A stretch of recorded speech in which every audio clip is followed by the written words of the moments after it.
Some people leave your life with a slammed door, others leave without saying goodbye. The second kind are the hardest to forget. Tokyo, the city never really slept. Even at 7 in the morning, trains rushed across the skyline, convenience stores buzzed with customers, and thousands of people hurried beneath towering buildings as though every second mattered. Among them walked Ren Takahashi, 26 years old, neatly pressed black suit, leather briefcase in one hand, coffee in the other. His expression was as calm as always. People often mistook his silence for confidence. The truth was much simpler. Ren had spent years learning that speaking less usually hurt less. His phone vibrated. HR. Welcome to Hoshino Digital. Please report to conference room 3. Ren slipped the phone into his pocket. First day, new company, new beginning. Or so he hoped. 5 years earlier, Kyoto University. You cheated. I won. You manipulated Professor Ishikawa. I worked harder than you. The entire computer science department had gathered outside the laboratory. Everyone knew exactly what was happening. Ren Takahashi and Haruto Saito. Again. You always pretend you're some kind of genius, Haruto snapped, crossing his arms. Ren looked annoyingly composed. If losing hurts this much, maybe practice more. Haruto's jaw clenched. Oh, you're asking for it. Their classmates hurried between them before another argument turned into a fight. It wasn't the first time. They competed over grades, programming contests, scholarships, internships, even who professors praised first. Neither could stand a losing to the other, yet strangely, neither ever ignored the other. If Ren entered a room, Haruto noticed, if Haruto won an award, Ren stayed until the applause ended. They called it hatred, perhaps because admitting anything else would have been much harder. Present day, conference room 3. Ren slid open the glass door. Inside stood several employees discussing project schedules. Near the window, someone was stirring iced coffee absent-mindedly. Brown hair, white shirt with rolled-up sleeves, silver wristwatch. The profile alone made Ren stop walking. No, it couldn't be. The man turned. Time froze. Dark eyes widened. The coffee nearly slipped from his hand. Ren? Ren felt every forgotten memory crash back at once. Haruto. Silence. 5 years disappeared in one heartbeat. Neither smiled, neither moved. Finally, Haruto scoffed. So this company really enjoys practical jokes. Their manager entered moments later. Perfect, you've already met. Neither answered. The manager continued cheerfully. You two will be leading our biggest project this year. Haruto blinked. What? The AI education platform. He looked at Ren. Ren looked equally horrified. No. The manager laughed.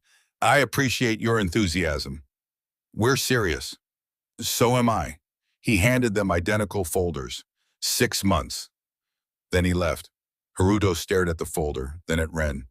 If this is karma, Ren sighed, it's a cruel one. Their first meeting lasted exactly 11 minutes. Minute 1, argument. Minute 3, another argument. Minute 7, complete silence. Minute 11. Haruto stood. I'm getting coffee. Ren didn't even look up. Good. Haruto paused. You know what?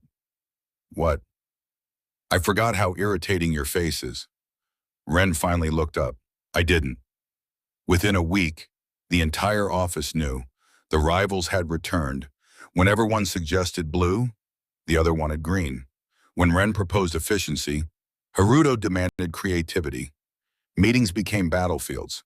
The interns secretly placed bets on who would leave first. Usually, both did. One evening, rain poured relentlessly over Tokyo. Most employees had already gone home. Only 2 desks remained lit. Haruto rubbed his tired eyes. His design software froze again. Seriously? He hit the keyboard lightly. Nothing. Again. Nothing. Then, a voice behind him. Move. Haruto frowned. I didn't ask for help. I know.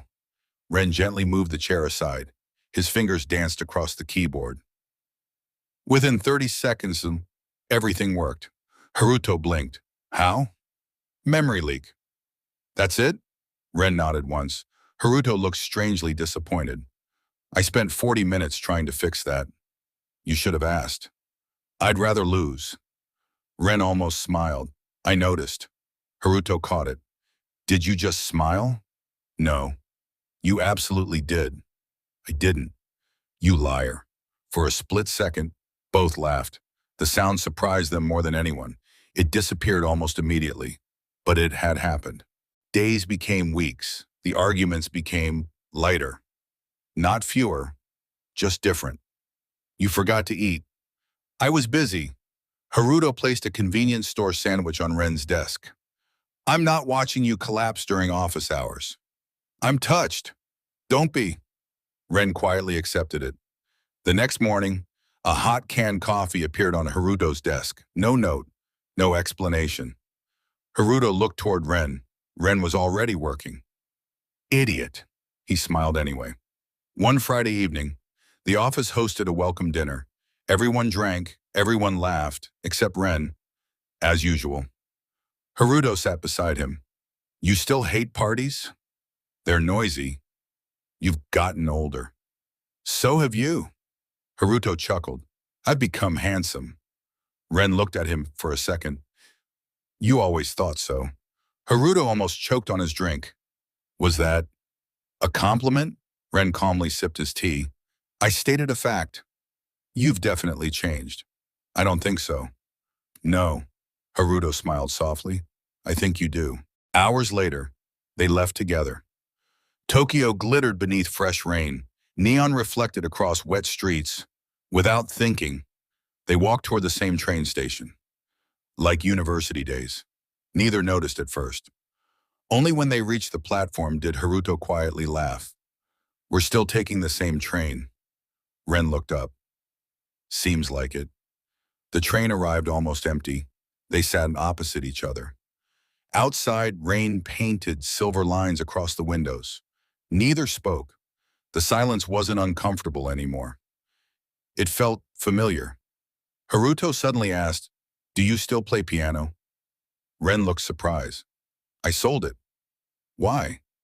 I stopped having time. Haruto looked away. That's a shame. Ren hesitated. You? I still paint. You kept going. I almost quit. Why didn't you? Haruto smiled faintly. Someone once told me quitting because life gets difficult is the same as admitting defeat. Ren frowned. I said that? Haruto laughed. You don't even remember. Ren stared through the rain-covered window. I remember more than you think. The train stopped. Haruto stood first. This is my station. Ren nodded. Good night. Haruto stepped onto the platform. The doors began closing. Then, he suddenly turned. Ren. Ren looked up. Back then, his voice became unusually quiet. Did you really hate me? The doors slid shut. The train began moving. Ren never answered. Haruto stood on the platform, watching the train disappear into the Tokyo night. Inside, Ren rested his forehead against the cold glass, barely above a whisper. He finally answered the empty seat across from him. No.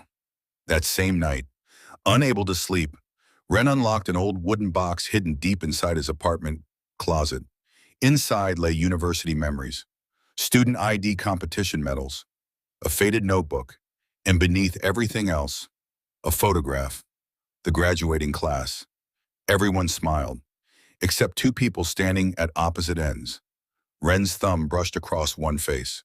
Haruto, folded behind the photograph. A letter, yellowed with age. Never opened. Never sent. He closed his eyes. I should have thrown this away. But he didn't. He never had.